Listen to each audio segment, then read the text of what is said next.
ఛత్తీస్గఢ్లోని నారాయణపూర్లో జరిగిన ఆపరేషన్లో సిపిఐ మావోయిస్టు ప్రధాన కార్యదర్శి అగ్రశ్రేణి నాయకుడు నక్సల్ ఉద్యమానికి వెన్నెముక నంబాల కేశవరావు అలియాస్ బసవరాజు భద్రతా బలగాల చేతుల్లో మృతి చెందినట్టు కేంద్ర హోంమంత్రి అమిత్ షా ప్రకటించారు.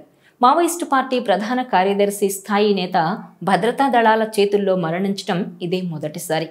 నక్సలిజానికి వ్యతిరేకంగా భారత్ గత 30 ఏళ్లుగా చేస్తున్న ఆపరేషన్లో ఒక జనరల్ సెక్రటరీ స్థాయి నాయకుడు చనిపోవడం ఇదే మొదటిసారి అని అమిత్ షా కూడా తన ఎక్స్లో రాశారు.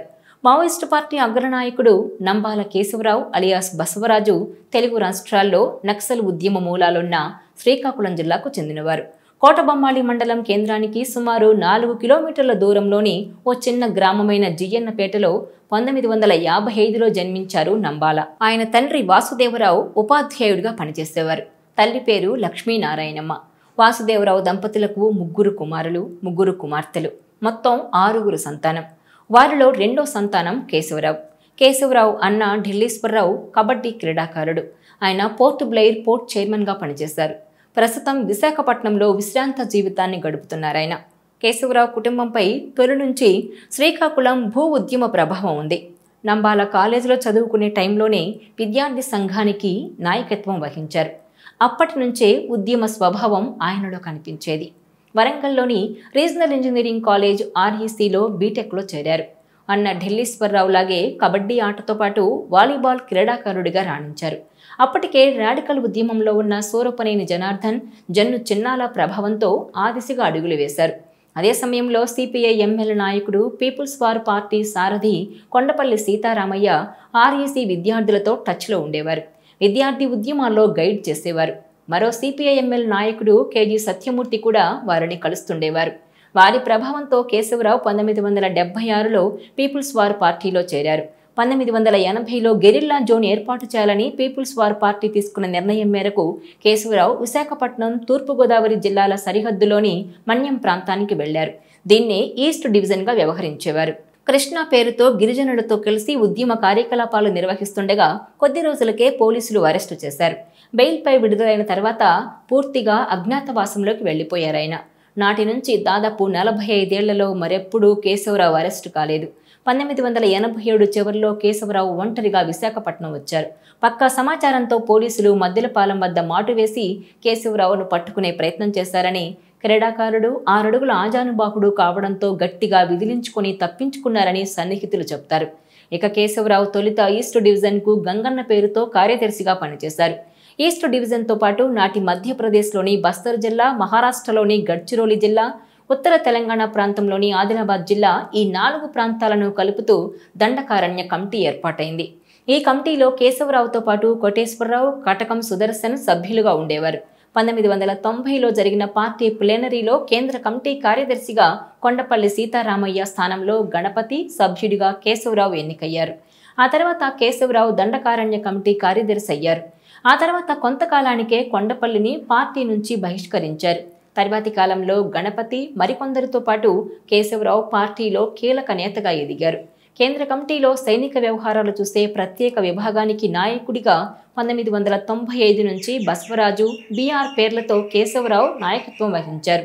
2001లో జరిగిన పీపుల్స్ వార్ పార్టీ 7వ కాంగ్రెస్లో సెంట్రల్ మిలిటరీ కమిషన్ ఇన్ఛార్జిగా ఎన్నికయ్యారు.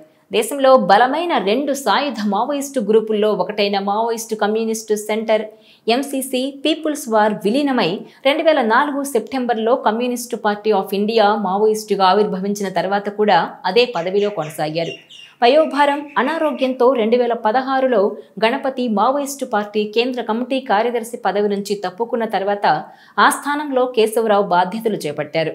ఇక మావోయిస్టు పార్టీలోనే పనిచేసిన గడ్చిరోలి జిల్లాకు చెందిన ఆదివాసీ మహిళ అనితను కేశవరావు వివాహం చేసుకున్నారు. ఆమె అనారోగ్యం, మానసిక ఇబ్బందులతో 2010లో బలవన్మరణానికి పాల్పడ్డారు. ఈ ఘటనతో కేశవరావు మానసికంగా కుంగిపోయారని, తీవ్ర నిరాశకు గురయ్యారని పార్టీ సన్నిహితులు చెబుతారు.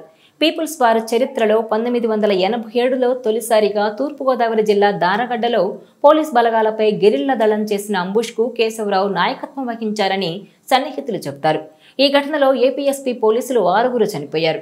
గతంలో LTTE liberation tigers of Tamil ఏలంతో కలిసి పనిచేసిన కొందరు దండకారణ్యంలో నక్సల్స్కు 1987-89 సంవత్సరాల్లో గెరిల్లా సైనిక శిక్షణ ఇచ్చారు. ఈ శిక్షణకు కేశవరావు హాజరయ్యారు. ఆ అనుభవంతో ఆయన ఆంధ్ర, తెలంగాణ దండకారణ్యంతో పాటు బీహార్, జార్ఖండ్ రాష్ట్రాల్లో వందలాది మందికి గెరిల్లా సైనిక శిక్షణ ఇచ్చినట్టు పార్టీ సన్నిహితులు చెబుతారు. PLGA people's liberation guerrilla army పేరుతో 2000 డిసెంబర్లో గెరిల్లా సైన్యాన్ని ఏర్పాటు చేయడం, అలాగే సైనిక కార్యకలాపాలకు, ఆర్గనైజేషనల్ వ్యవహారాలకు వేర్వేరుగా నిర్మాణాలు చేయడంలో కీలక పాత్ర పోషించారాయన. అలా ఒకప్పుడు 10-12 మంది ఉండే దళాలను తర్వాత ప్లాటూన్లుగా, కంపెనీలుగా, బెటాలియన్లుగా విస్తరించడంలో ఆయన పాత్ర ముఖ్యమైందని చెప్తారు. ఇక ఒడిశాలోని నయాగఢ్ జిల్లా కేంద్రంలోని ఆయుధాగారంపై 2008 ఫిబ్రవరి 15న PLGA దాడి చేసి 1000కి పైగా ఆధునిక ఆయుధాలను స్వాధీనం చేసుకున్న ఘటనలో కేశవరావు సూత్రధారిగా, సారథిగా వ్యవహరించారు. హెడ్మా నాయకత్వంలో 2010 ఏప్రిల్ 10న దంతెవాడ జిల్లా తాడిమెట్ట దగ్గర జరిపిన దాడిలో 76 మంది CRPF జవాన్లు మృతి చెందారు.